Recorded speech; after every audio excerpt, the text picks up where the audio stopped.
الحمد لله رب العالمين والعاقبة للمتقين والصلاة والسلام على أشرف الأنبياء والمرسلين نبينا محمد وعلى آله وأصحابه أجمعين.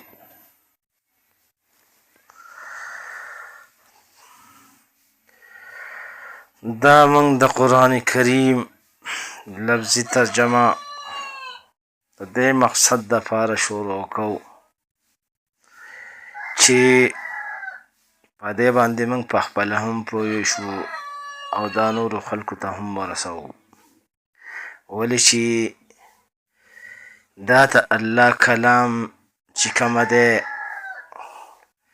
دا په خپله هم زده کول پکار دي او نورو خلکو ته هم رسول پکار دي. نو زما دا کوشش دی، زه وایم چې د دې نه داسې نچوړ او دغه راوباسو چې د عوامو ته دا خبره اسانه شي. نو الله پاک په دې کې خپل حکمونه بیانوي دپاره د دې چې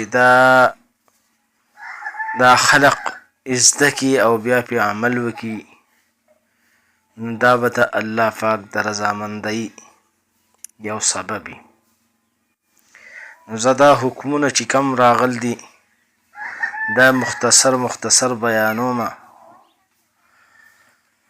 چې دا مختصر بیان شي او زموږ په دې ذهنونو کې راشي چې الله پاک موږ ته په دې خپل کتاب کې څه وایي. دا کتاب چې دی دا د الله د طرفه زموږ د پوه کېدو دپاره او د الله د احکامو د حکمونو یو ذریعه ده. که چېرې موږ دا زده نه کړو، موږ پرې پوه نه شو، د دې تلاوت داسې اهم نه ده چې ته انسان به پرې پوهېږي نه او هسې تلاوت یې کوه او لس نیکۍ دي. داسې خبره دا نه ده، بلکې دا داسې خبره ده چې د دې به تلاوت هم کوې او دا به زده کوې هم او بیا به په دې عمل کوې، نو هلې به پرې لس نیکۍ وي. ټیک ده. اوس راځئ چې مختصر سورة البقره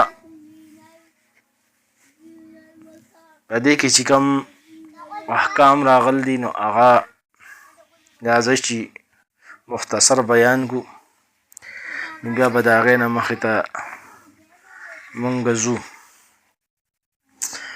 الله پاک اعوذ بالله من الشیطان الرجیم بسم الله الرحمن الرحیم. الله پاک په دې سورة البقره کې دا وایي چې الف لام میم دا د حروفو مقطعاتو نه دي او د دې په معنی باندې صرف الله رب العالمین پوهیږي. ذلک الکتاب دا کتاب چې دی لا نشته دی ریب څه شک فیه په دې کتاب کې هدن دا هدایت دی للمتقین د متقیانو دپاره، یعنې د یریدونکو دپاره د الله نه چې کوم خلق یریږي د هغو دپاره دا هدایت دی. دا کتاب دا کم د الله دا کتاب چې دی د اسمان نه چې کوم نازل دی په محمد صلی الله علیه وسلم باندې دا هدایت دی. اوس د هغه خپل حکمونه بیانوي، د دې متقیانو هغه صفت کوي، هغه علامات یې بیانوي چې دا متقیان څوک دي، دا یریدونکي څوک دي. نو الله پاک دلته دا بیانوي چې الذین دا هغه خلق دي یؤمنون چې ایمان یې راوړی بالغیب. دا شماری بالغیب دا په 1 نمبر باندې راغی چې لکه دا متقیان چې کومه خلک وي د دیو د علامات دي. په 1 نمبر هغه په غیب باندې یقین ساتي، لکه الله مونږ نه دی لیدلی، نبي صلی الله علیه وسلم مونږ نه دی لیدلی، خو الله چې په دې خپل کلام کې کمې خبرې بیان کړل دي دا د غیب خبرې دي، نو په دې به مونږ یقین ساتو. لکه الله مونږ ته ویل چې د قیامت ورځ به راځي، زمونږ دا یقین دی چې خامخا به راځي. الله موږ ته ویل دی چې د دې انسان په دې اوږو باندې ملایک ناست دي او دا ملایک لیکل کوي. نو موږ وایو چې بېشکه دي. الله موږ ته ویل دی چې داسې نور ډېرې خبرې کړلې الله پاک، دا موږ به په هغې باندې یقیني.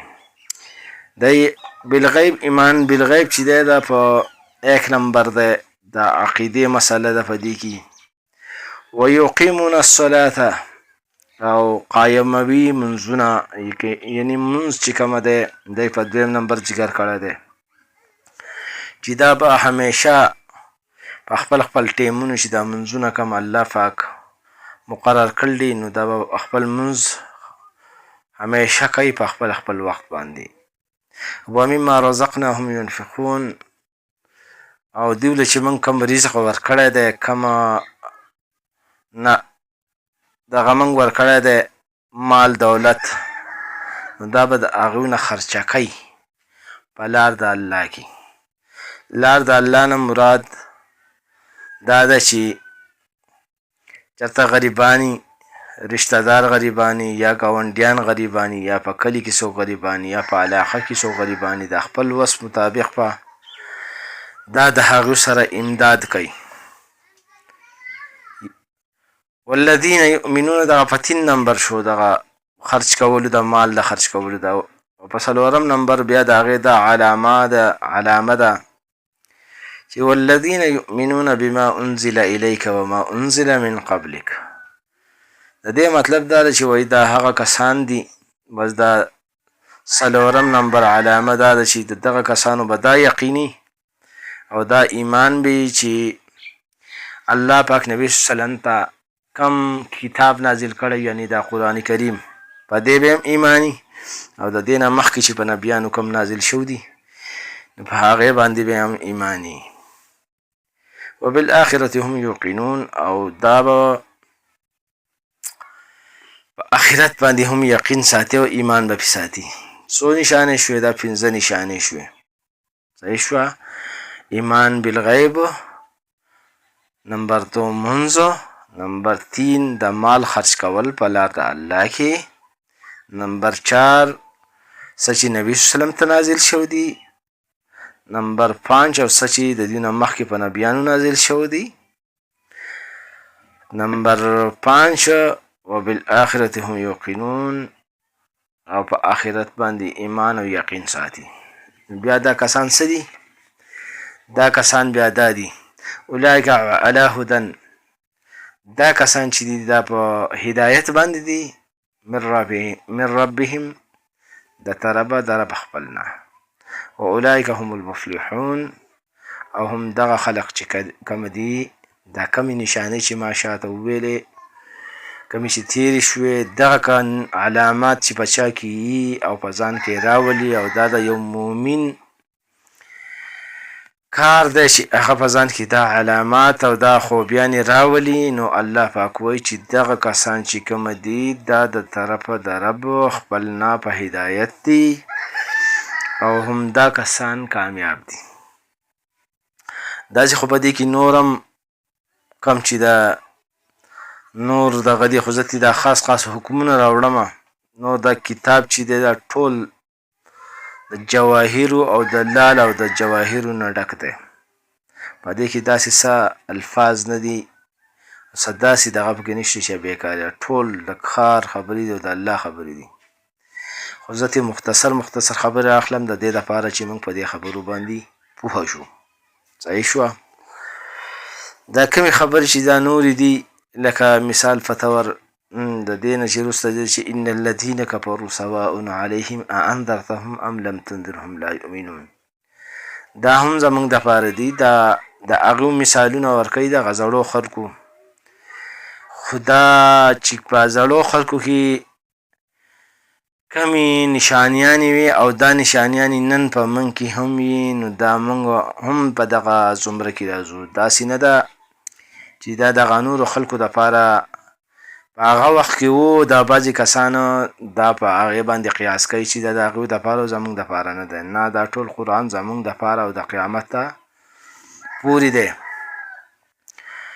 نو اوس په دې کې خاص دغه زره اخلمه حکمونه دپاره د دې چې مونږه په دې باندې عمل وکړو او په دې کې الله پاک د زړو خلکو واقعات بیان کړل دي او هغه هم د عبرت دپاره بیان کړل دي. دا قرآن کریم دا داسې نه دی چې هسې یو فالتو خبرې وکړي، بلکې دا داسې خبرې کوي چې ډېرې مضبوطي او دغه خبرې کوي.